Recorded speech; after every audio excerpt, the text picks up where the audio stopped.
Bonjour tout le monde, c'est Karine. Alors bienvenue dans cette vidéo, j'espère que tout le monde va bien.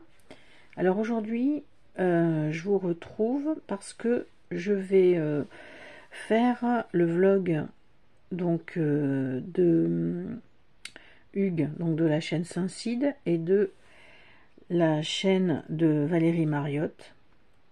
Et donc c'est hashtag les petits vlogs de l'été entre amis. Et donc moi j'ai choisi de faire, j'aurai pas le temps de faire les autres tags, mais du coup j'ai choisi le thème qui me plaisait le plus, c'est sorcière versus fée. Donc je vais vous présenter des jeux. Alors c'était une sélection de 10 jeux, si je dis pas de bêtises. Et je vais vous présenter donc des jeux sorcières et fées.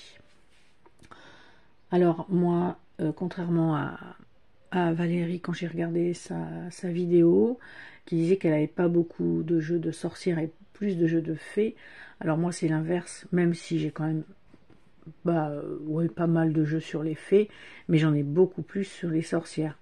Donc j'en ai bien évidemment sélectionné 4, 5, 6 jeux sur les sorcières et 4 jeux sur les fées.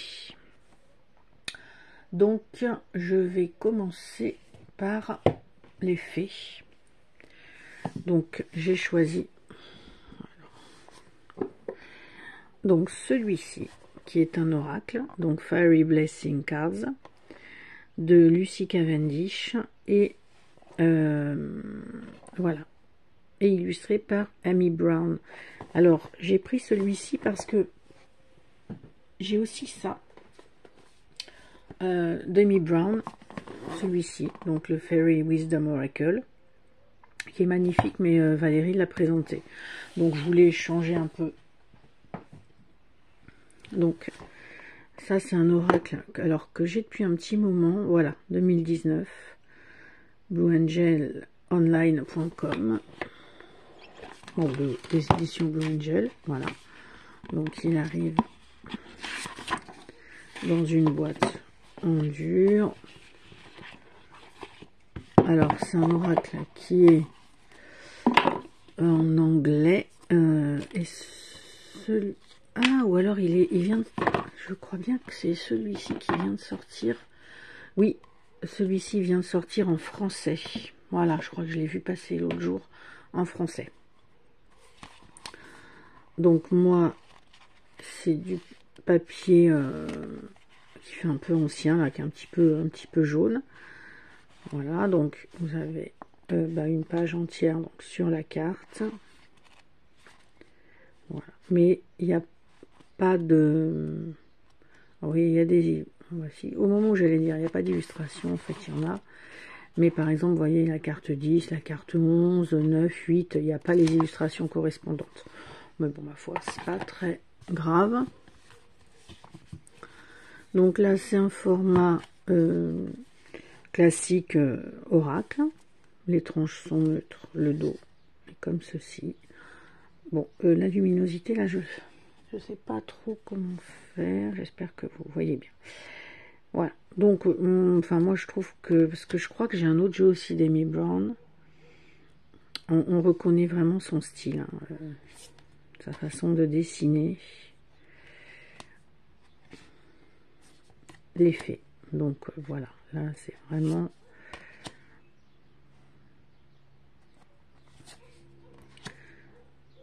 l'effet avec des oreilles pointues. Pour la plupart. Je trouve que ça fait un peu gothique comme style. Ah, celle-ci j'adore. Alors moi j'adore le rouge. Hein. Donc là, je sais pas si vous voyez. Ouais.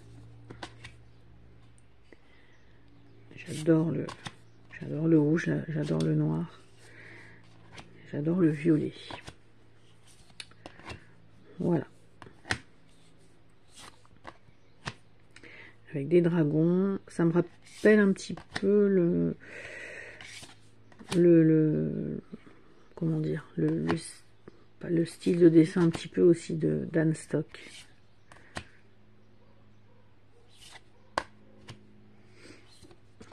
Voilà.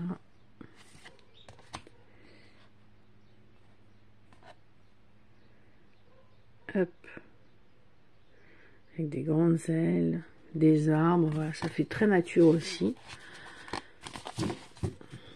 Donc voilà pour le premier oracle. Donc Demi Brown. Ensuite, alors, j'ai pris celui-ci. Le Tarot des nymphes. Donc aux éditions Lo Scarabeo.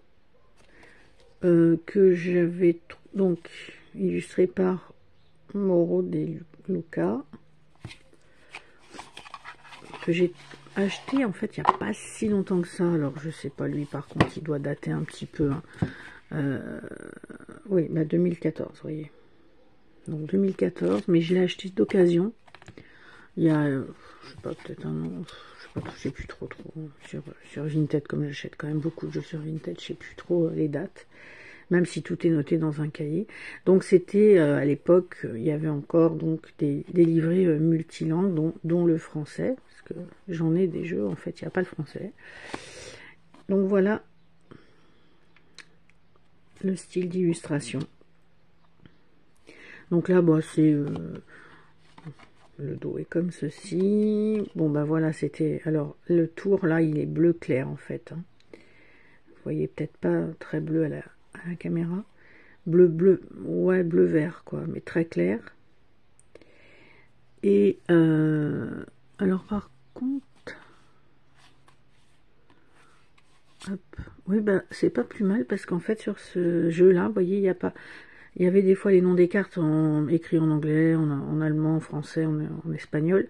Là, c'est pas écrit. Donc ça, c'est pas plus mal. Mais par contre, il y a toujours cette petite bordure spécifique aux anciens jeux de Lo Scarabeo. Encore, elle n'est pas blanche, celle-ci.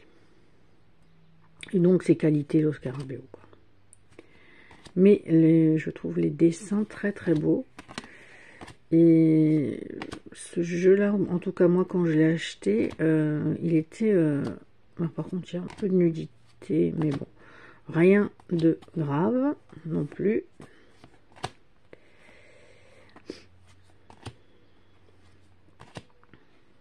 Oui, qu'est-ce que je disais, oui, quand je l'ai acheté, ce jeu, il était un petit peu revendu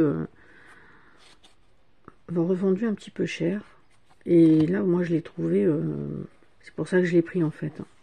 Parce que je crois que j'ai dû le voir passer. Bon, pas exagéré du tout. Je sais pas, peut-être, je sais pas si c'était pas 15 €, un truc comme ça. Et j'ai regardé un petit peu et en fait j'ai vu qu'il se revendait assez cher. Et en fait j'ai dit, ben, je vais peut-être me le prendre quand même, parce que... Mais on voit vraiment que c'est de la peinture. C'est dommage, je trouve, hein, parce que c'est des jeux qui mériteraient d'être... d'être sur des plus grandes cartes, hein. Bon, enfin moi j'adore les grandes cartes, mais c'est vrai que c'est... J'espère que va encore y avoir des gens qui vont encore faire des vraies peintures, des vrais dessins à notre époque. Donc là, voilà, c'était donc le tarot des nymphes. Voilà. Alors après, je vais vous présenter celui-ci. Alors c'est pareil, j'avais hésité aussi avec le tarot ésotérique du monde des fées. Ouais, je crois que c'est ça, que j'ai en anglais. Et j'ai vu qu'il allait ressortir, qu'il allait être édité en français.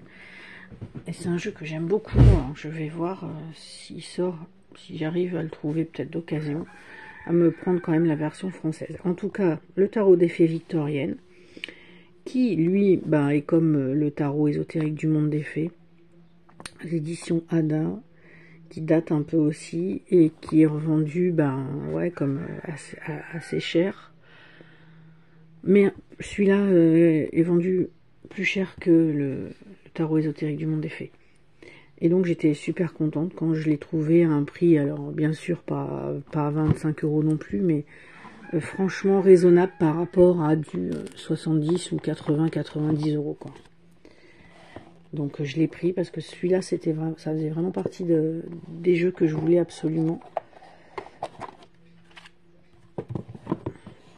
sur les vieux jeux. Alors il arrive, alors bon c'est un gros coffret hein, par contre ça prend une place de dingue. Le compagnon des fées victoriennes, donc là c'était un gros bouquin, donc fond de papier jaune, là l'illustration en couleur sur la page de gauche, et à chaque fois il y a quand même la tempérance, voilà par exemple, une page et demie, ouais, une page et demie sur la carte. Franchement il faudrait que je le lise hein. Bon, on en revient toujours au même. Alors les cartes, donc le dos comme ceci, donc il n'est pas réversible, les tranches sont neutres, il n'y a pas de bordure, donc ça c'est bien, parce que des fois les tarots de ces années-là, il y avait des bordures, mais là il n'y en a pas. Et bon, par contre, je trouve que les cartes, je me rappelais pas qu'elles étaient si petites, enfin si petites, ouais, je pense qu'elles sont plus petites que les tarots. Ah non, ouais, par rapport, vous voyez, à la version classique du Rider-Waite-Smith, ouais. Bon, il y a une petite différence, mais pas énorme. Mais ben, je trouve que ça se voit. C'est vrai que les cartes sont pas très grandes. Mais c'est pas grave. Et puis, la qualité, c'est juste du carton. En fait, hein. Voilà. Elle glisse bien. Et voilà. Mais je suis désolée. Alors, attendez. Je vais fermer la fenêtre au-dessus. Peut-être que j'aurai moins de... Parce que le soleil passe... C'est une fenêtre au silo battant et le soleil passe en plein, il est en plein au-dessus de moi. Donc voilà, donc ça me rappelle un petit peu le tarot ésotérique du monde des fées aussi.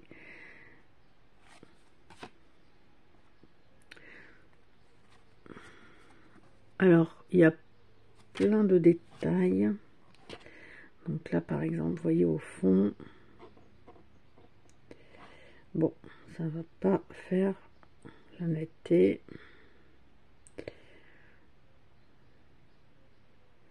Bon. Donc voilà, le style d'illustration qu'on peut trouver. Très très joli.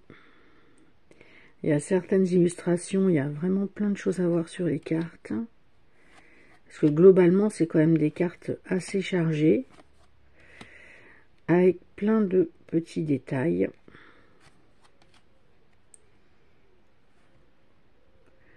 Ça, c'est la carte qui est sur la boîte. Ça m'agace, ça, que ça soit pas net.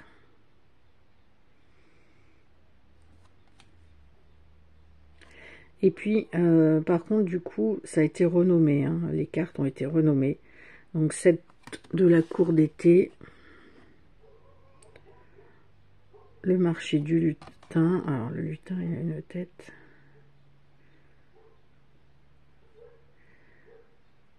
Bon, ça...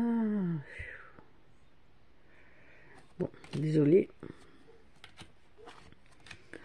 La roue du temps, la cour d'hiver, la cour d'été, le courage, ouais, ça a été tout renommé.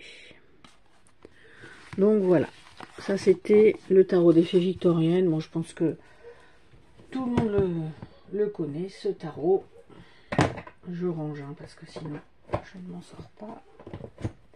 Et en dernier, un jeu plus récent.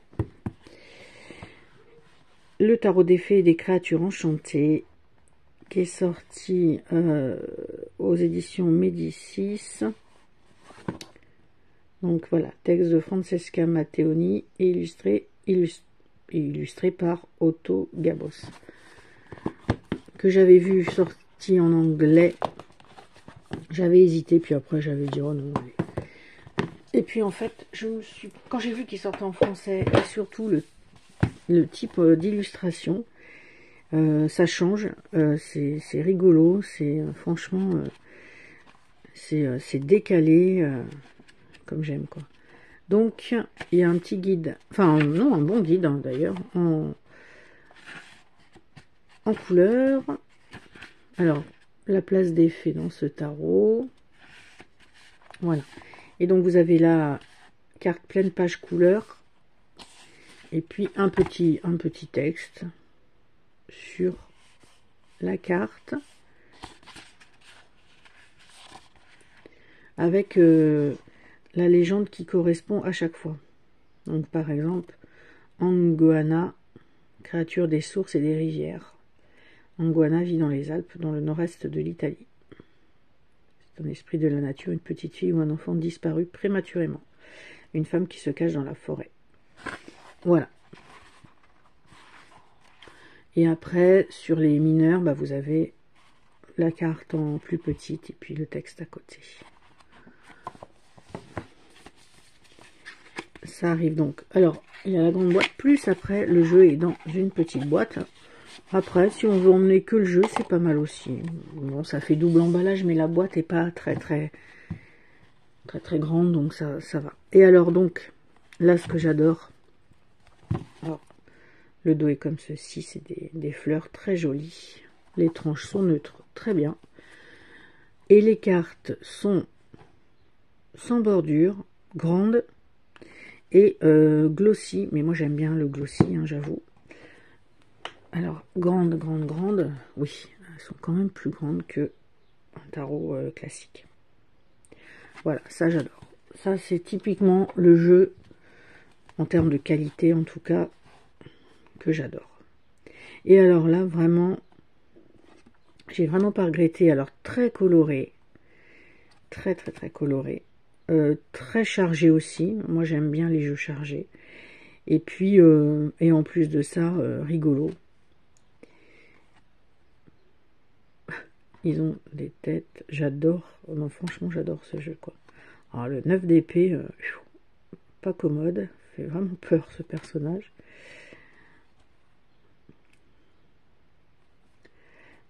La mort avec le volcan derrière qui s'active. Vraiment je le trouve, non, je le trouve vraiment très sympa.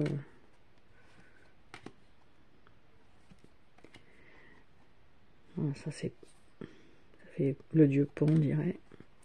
Et je crois que c'est dans celui-ci, parce que des fois, je vous avoue, je confonds. Il y a un petit peu de référence pop culture. Ah oui, il me semble qu'il y a une carte de David Bowie, je crois, dans Labyrinthe. Si je dis pas de bêtises, donc le film Labyrinthe, film des années... film fantastique des années 80. Alors, est-ce qu'on va le retrouver? Alors, voyez, donc vous voyez le type d'illustration. Je crois que j'avais fait une petite présentation. Et voilà. Bah, ça, c'est David Bowie, en fait, dans le film Labyrinthe, Roi de denier. J'adore ce jeu. Ça, vous voyez, il faudrait... Ouais, celui-ci, je vais peut-être faire une vidéo sur les jeux que je vais emmener en vacances. Mais je pense que celui-ci en fera partie. J'emmènerai, je pense, que le jeu. Parce que bon, je peux pas emmener non plus 30 jeux, quoi. Sinon, on part à 3. Il n'y a pas toutes les valises et tout. Donc, voilà. Donc, oh mince. Donc, pour les jeux sur les fées, je pousse ça un peu. Les jeux sur les fées, c'est fini. Je vais accélérer un petit peu parce que je voudrais faire qu'une vidéo. Alors, les jeux. Donc, je vais commencer par le plus commun. Bon, j'ai sorti celui-ci quand même. Histoire de sorcière tarot. Voilà, qui était sorti aux éditions Arcana Sacra, qui n'était plus disponible. Et puis, là, je crois que ça y est, il est à nouveau disponible. Hop, dommage pour les gens qui l'ont acheté à 80 €. Mais des fois, faut patienter un petit peu. Qu'arrive alors là, bon, avec un super guide, voilà, l'illustration pleine page sur la gauche, pas mal de texte, et puis une petite page de notes.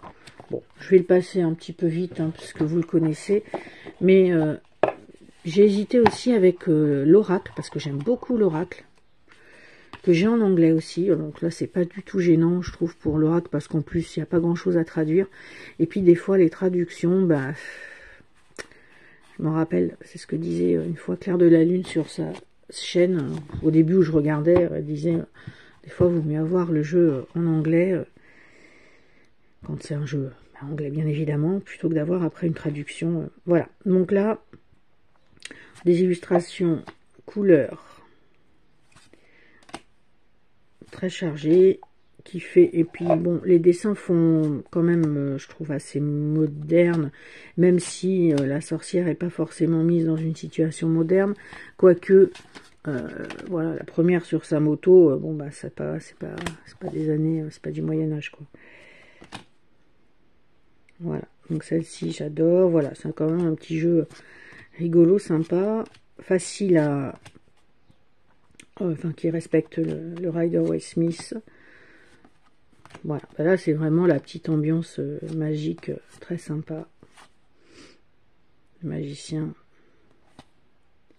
Voilà, bon, celui-là je passe vite, mais bon, voilà, je voulais quand même le mettre.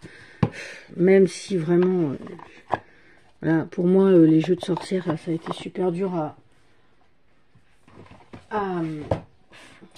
sélectionner, hein, parce que là, j'en ai tellement que... Voilà. Alors, ensuite, celui-ci, le tarot des jeunes sorcières, donc aux éditions intuitives, donc qui était sorti à la base chez Los Scarabeo, que j'avais eu l'édition de Los Scarabeo. Et puis quand il est sorti aux éditions intuitives, ben, en fait j'ai revendu, puis je me suis acheté celle-ci. Donc un dos comme ceci, des tranches neutres, la présentation. Et donc bah ça c'est aussi un jeu, bah, il me rappellera quand même un petit peu celui d'avant. Oui, l'avantage des éditions intuitives, c'est que bah, sur Los Scarabeo, il y avait la bordure blanche, que éditions intuitives, elles y sont pas. Donc ça, moi déjà, voilà. La qualité, bon, bien, ça va quoi. C'est pas ultra ouf, mais... Et donc, bah là pareil, des sorcières assez modernes.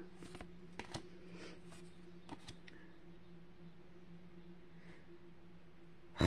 Bah, désolé, j'ai boutonné. Voilà.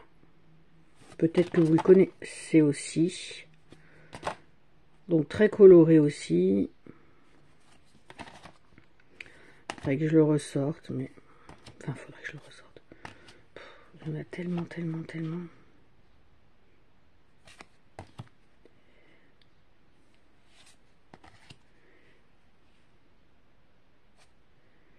Voilà. Un jeu plutôt gai, agréable, coloré. Donc, le tarot des jeunes sorcières. Hop. Alors après, je reviens. Ensuite, je vais vous montrer. Bah là, je pouvais pas passer à côté du Earthly Souls and Spirits Oracle de Terry Foss et Sarah Robinson. Donc là, c'est un jeu que j'ai. Alors ça, c'est la version,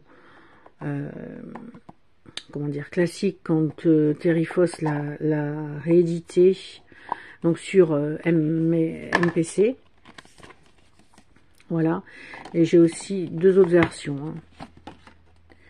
Donc ça arrivait avec un petit guide juste avec des mots-clés.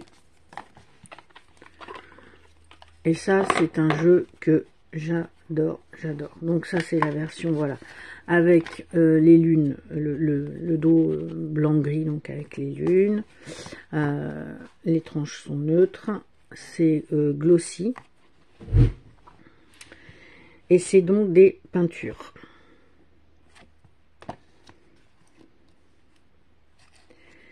magnifique. Voilà, vraiment son style à elle. Et donc ce jeu est sorti en mass market chez US Games. Voilà. En début d'année, je crois que c'était en janvier, je sais plus. Janvier, peut-être, je sais plus. Donc, vous pouvez le trouver, contrairement à celui-là, du coup, c'était... Je crois que je l'avais pris en 2019, celui-ci, et c'était un des jeux que j'avais payé les plus chers à l'époque. Parce que bon, depuis j'en ai racheté des plus chers, mais en tout cas à l'époque, il m'était revenu, je pense, au moins 70 €. Et je disais, oh là là, mettre 70 € dans un jeu, mais je l'aimais tellement. Voilà. Bon, après, hein, faut aimer, hein, parce que c'est pas que c'est abstrait, mais je sais pas comment dire, vous voyez. Par exemple, vous voyez jamais un visage en détail, vous voyez. Voilà. Je trouve que ces cartes sont très bien pour méditer, pour regarder. C'est vraiment, pour moi, c'est vraiment la, comment dire, la beauté de l'art, quoi. Celle-ci, elle est trop belle.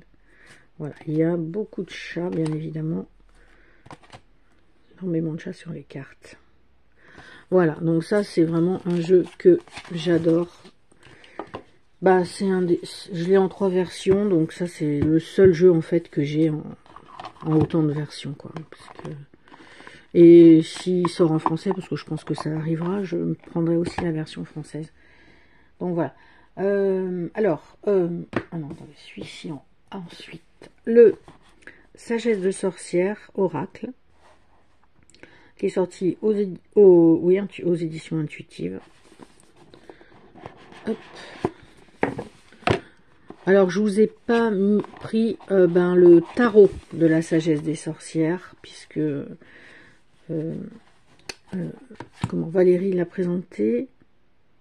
Mince, c'est Hugues, je me rappelle plus s'il l'a présenté, mais il l'a, je crois. Bon, je sais plus. Parce que bon, voilà, pour changer, parce que sinon, le tarot de la sagesse des sorcières, mais alors c'est un jeu que j'adore, je le trouve magnifique. Donc là, c'est Sagesse de sorcière Oracle, qui donc est sorti en français, parce que ça aussi, j'avais failli le prendre en anglais, puis j'avais attendu, je suis un peu plus patiente qu'avant, parce que à chaque fois je me fais avoir, les trucs sortent en français 3 mois après, donc autant attendre. Surtout pour un oracle. Donc voilà, donc là, sur ce jeu, vous avez donc le numéro de la carte, le titre de la carte, des mots-clés, et puis un petit texte. Et puis après, ça parle de la sorcière. Voilà, par exemple, alors Catherine répond, dites Catillon, est la seule sorcière de cet oracle à avoir réellement existé. Elle fut de chair et de sang, comme vous et moi. Née en Suisse en 1663, elle fut accusée de sorcellerie par les autorités locales, puis torturée et exécutée à Fribourg en 1731. Voilà. Et là, alors, ce jeu, il y a 2 séries de cartes. Oui, voilà, c'est ça. Donc, il y a les cartes voix. Donc, c'est principalement des personnages de sorcières. Et les cartes murmures. Où là, voilà, par exemple, il y a le familier, les lingages, la fonte des neiges, la pierre levée, la montagne, l'abeille, voilà, des animaux, un illustratrice auteur primé qui vit en Écosse. Donc, son travail est inspiré par la mythologie, le folklore et la spiritualité païenne, et par sa formation universitaire en anthropologie culturelle. Ouais. J'aime beaucoup, beaucoup, beaucoup. Alors, je vous montre les cartes. Donc, les cartes sont le dos.